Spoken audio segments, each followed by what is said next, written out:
Hey. Time for another Out of This World story from rSpace. They had it all planned out. Romance, family, financial security. Picture perfect. Until, of course, his wife decided to skip the romance and speedrun her way into a pregnancy with someone else. Today on rSpace, you can't win them all. Found wife's affair through Ovulation tracker app. Tried to pin another man's kid on me. She ended up with nothing. I've, 30 male, been married to my wife Amanda, 28 female, for 3 years, and together for 5. We're both driven people and climbed our respective career ladders pretty quickly. Not to brag, but we were a very successful couple, and I'm saying this because it plays a role in some of the decisions we made in our marriage. We made so much money that we had enough left over for savings and various investments. We never fought over money and traveled whenever we wanted, when we had enough time. I always felt like we were living the dream for a couple our age. We both wanted to have a child for a long time. It was a dream we'd agreed to put on hold until we were comfortable enough to provide for a child. Now we were financially stable and even had a respectable portfolio that was growing yearly. It felt like the perfect time to start trying. It felt like we wouldn't have issues with a college fund by the time our kid was old enough. It just felt like everything was going to be smooth sailing. That was about a year ago, and we hadn't had any luck conceiving. It was hard on both of us, but Amanda was taking it harder than I was. She blamed herself, saying that she'd waited too long and she was afraid she couldn't have kids anymore. I told her that it was unlucky. She was still in her 20s, not near the age where her fertility would be drastically affected. Nothing I said could convince her. We even went for some fertility treatments a few months back, and the results said that nothing was wrong with either of us. We were both perfectly healthy. The doctors assured us that this happens to couples sometimes and that we just needed to give it a little time. That seemed to relieve her a little bit, though she was still impatient. She was obsessed with tracking her ovulation windows, taking supplements, and tracking her body temperature to get the moment of ovulation down to the hour. It started feeling less like an act of love and more like a high-stakes project. I didn't mind since I really wanted a kid too, but it started introducing anxiety and stress into other areas of our lives. She started insisting that we eat a fad, healthy fertility diet, and she'd freak out at me if I even glanced at anything processed. She even threw out our old plastic and silicone cookware to replace it with glass and steel because she didn't want the chemicals to throw off her hormones. It was all pretty intense, but I went with it. I'll admit, I did have an issue with the fact that we only had sex when she was ovulating. It started taking the closeness of our relationship because we weren't really intimate when we slept together while trying to conceive. She got straight to the point, and it felt businesslike. It was the same position every time because she read it was the best for conception. Foreplay wasn't being received the way it used to because it was now a pointless part of the process, seemingly. When the warmth started draining out of our relationship completely, I blamed it on the stress of trying to conceive and the lack of physical connection. But no matter how many dates and trips I tried to plan to get us to reconnect, nothing seemed to work. And then suddenly, she was pregnant. It felt like a miracle. We were both ecstatic. She was even crying when she broke the news to me.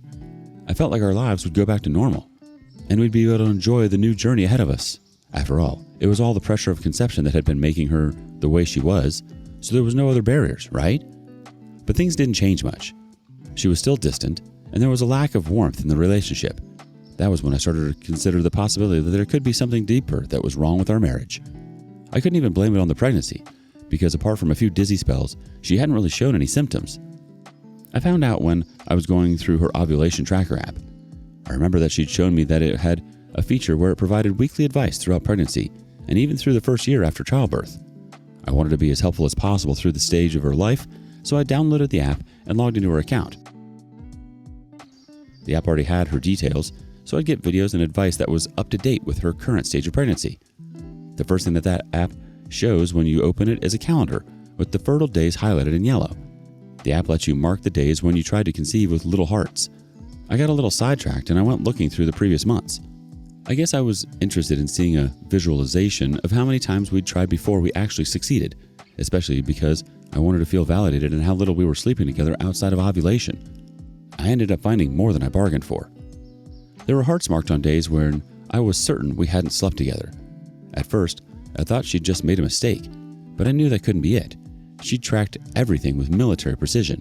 After all the body temperature measurements and supplements she'd religiously taken, there was no way she'd slip up on recording when we tried to conceive, and she definitely wouldn't have made that mistake multiple times. I didn't want to jump to conclusions though. I thought about the possibility that I was the one who made a mistake. I could be misremembering the number of times or the exact dates when we'd slept together. The only way to tell for sure was for me to cross-check the dates against my own calendar. I compared my work travel history and our messages, and I was right. On one of those days, I'd come back from the office very late. I remembered being too exhausted to do anything with her. On another day, I wasn't even in town. I'd traveled for work. That's when the feeling of dread started sinking in. She'd stopped tracking after she got pregnant, but the month before she got pregnant, there were 3 hearts that I was sure didn't represent me. I swiped back through the calendar and kept cross-referencing against my own calendar. Based on what I saw there, she'd been sleeping with someone else for at least 6 months. Beyond that, I couldn't trust my memory of events enough to be sure that I was accurate. The amount of time was irrelevant, though. The possibility that she'd simply made a mistake wouldn't leave my mind, even though I knew it was unlikely. I was desperate for any chance that this wasn't true, though, so I stuck to it. I decided to make sure that she was really cheating on me before I started doubting her. Amanda and I had always had an open phone policy with each other, so it wasn't hard for me to get her phone and log in. We shared the same passcode and she hadn't changed it. Her chat history was full of messages with another man. There was no question about the fact that they were sleeping together. I felt like I'd lost everything. Just a few days ago, I'd been thinking about how blessed I was. I had a great job, a lot of money, and I was finally about to have a child after trying for so long. Now I had a wife who was cheating on me and a child that may or may not be mine. It was cruel. There was no indication that the other guy knew she was trying to get pregnant. He knew she was married, but the messages seemed to imply that the two of them weren't anything serious. In fact, it seemed that the other guy had a partner too. They never mentioned whether she was a girlfriend or a wife. Somehow that made it worse. For the first time, I started considering whether she'd been planning to get pregnant by the other guy. It sounded unreal to me, but I couldn't put anything past her at that point. Maybe she was so desperate for a kid that she started an affair just so she could improve her chances of conceiving, and then she'd pass the kid off to me. It sounded too ridiculous to be true, but everything seemed to line up that way. The hearts on the calendar all fell around her ovulation window. The guy had sent her some photos, and he had the same coloration as me, the same eye color, hair color, and skin tone. Would anyone really go that far? The only way to find out was to talk to her. But first, I lawyered up. Whether the baby was mine or not, Amanda and I were over. I wanted to go into our conversation knowing that I'd already set things in motion. I also wanted to know what my options were. I wasn't going to let her put me on the hook for a child that might not be mine. I needed to protect myself. Once my lawyer had given me some advice and helped me file for divorce, I got ready for the talk with Amanda. I didn't waste any time getting to the point. I told her that I'd gone through her ovulation tracker and I knew she'd been sleeping with someone else. When she opened her mouth to deny it, I cut her off and told her I'd seen the messages too. She went pale and said she could explain. I laughed out loud and asked how she wanted to explain trying to get pregnant with someone else's child. She said she never wanted to get pregnant for him and swore the child was mine. She actually swore on her mother, as if that meant anything now. I couldn't trust a word out of her mouth anymore. I asked her how she could know since she's been sleeping with both of us during her fertility windows. She'd even marked down her sessions with him as if it was part of her conception routine. She ignored that and just said she knew the child was mine because she could feel it. She said women always knew who the father was. I didn't believe that was true, and even if it was, I couldn't trust her to tell me the truth. I told her that I wanted a paternity test as soon as the child was born. My name wasn't going on any documents or birth certificate until I had the results in my hands. Her eyes widened, and she stared at me like I was crazy. I told her what I'd discussed with the lawyer. If the child was mine, then I'd fulfill every one of my legal obligations as a father. If the child wasn't mine, then I wouldn't have anything to do with either of them. Either way, we were getting a divorce. I'd already filed before I even came to talk to her. Amanda broke down completely. She gave every excuse she could, but she kept going back to, "I didn't mean for this to happen." She started trying to bargain with me. She said she'd stop seeing the other guy and she could go to therapy because she obviously had a problem. I'd been trying to play things cool, but my emotions started getting the better of me. I yelled at her. I told her to shut up, and I called her some really nasty names. Honestly, I don't regret any of it. It felt nice to vent my feelings, and her scared expression made me feel like she finally understood just how much she'd hurt me. I moved out after that. I've had a lot of friends and families attack me for abandoning my pregnant wife. I had no reservations about letting them know exactly what Amanda had done. Most of them stopped pointing fingers at me after that, but a few of them insisted that I should have had the decency to wait until she had the baby before I divorced her. That's just a lame excuse to cover up her mistakes. If I divorce her now, I'm the a-hole who abandoned a pregnant woman. If I wait until a child is born, I'm the a-hole who divorced a new mother. I'd be the bad guy either way, so I might as well do things my way. Update. Here's an update that's been a while in the making.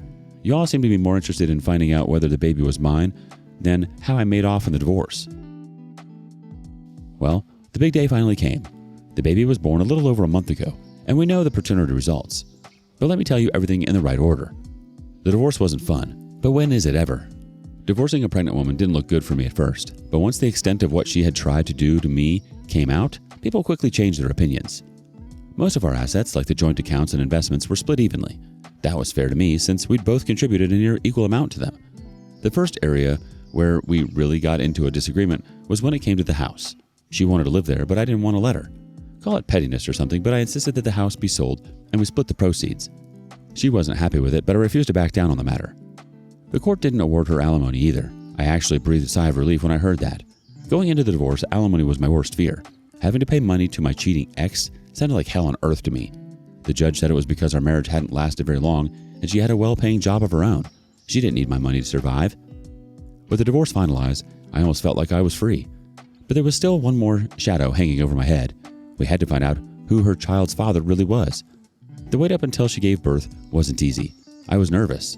If the child was really mine, then I'd be tied to Amanda for 18 years. The idea of co-parenting a child with her wasn't one I enjoyed. When the baby was finally born, Amanda texted me a simple, "He's here." She sent me a picture of him. He was a cute baby boy, I'll admit, but I didn't feel anything for him. No spark, no fatherly instinct. It was hard to feel something for him when I knew he probably wasn't mine.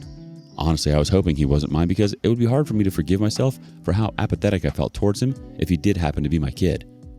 The paternity test was done 2 weeks after he was born. Amanda had tried her best to delay it, saying she was exhausted from the delivery and that it wasn't a priority, but I was tired of waiting. I told her that I'd get my lawyer involved, and eventually she caved. And then the results came in. I wasn't the father. I had mixed feelings. I felt like Amanda had stolen a chance to be a father from me, but I also felt like I'd dodged a bullet by not having a child with her. I didn't feel anything towards the child himself. I wasn't angry because it wasn't his fault. I also didn't feel a sense of loss because I'd spent the last few months emotionally numbing myself to the results of this test. Amanda lost it. She swore that the results were wrong. She even claimed that the tests could have been doctored. I just told her to stop trying to pass the blame around and take responsibility for her actions. She tried to pin another man's child on me. Now she could go back to that man, and they could figure out how they were going to raise the baby. Plus, she wanted a child so bad, and she had finally gotten that child. So if she wanted it to be, it could be her happily ever after. It wasn't my business. I wasn't involved in the kid's life anymore. Over the past few weeks, she's called me non-stop. Every time, she tried to convince me to be a father because she'd done this for both of us. Honestly, she was starting to sound crazy. Sometimes she would tell me that I was the child's father because we'd both gone through the struggle of trying to conceive together. She said she didn't care what the DNA results said and that she considered me the child's dad. I said it didn't matter what she thought. What mattered is what the courts thought, and I wasn't legally attached to the child in any way. During one of her calls, she told me that the other guy, the kid's father, had said he wasn't ready to be a dad. He's married and already has a kid of his own. Amanda said she'd threatened to call his wife and tell her everything, anything to get him to take responsibility for the child, but he refused. I hope she calls her. He doesn't deserve to have a happy home either, after he and Amanda destroyed mine. Despite whatever she says, this wasn't some tragic accident. It was a deliberate lie that she tried to cook up at my expense. She chose to lie and cheat to have her baby at all costs. Now she had him and no husband. She didn't even have her affair partner anymore. All she has to look forward to is her new life as a single mom, while I'm just grateful I dodged the bullet of a century. Sometimes I wonder what my life would have been like if I hadn't checked her fertility app. I would have raised that child as my own. What would have happened to me if I had found out the truth 10 years down the line? What if I never found out? I honestly don't know which one would have been worse. There are lots of men out there living a complete lie without knowing the truth. That's a horror story to me. I got lucky. I still want to have kids someday.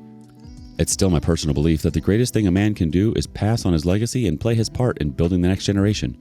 Amanda stole that from me, and now I'm having doubts about whether I'll ever try for kids again. Maybe one day in the future, if I can learn to trust again. For now, I'm taking it one step at a time, building my life back up without her and her baby. Trying to gaslight you by saying, "I just feel it's yours," or that she did this for the both of you?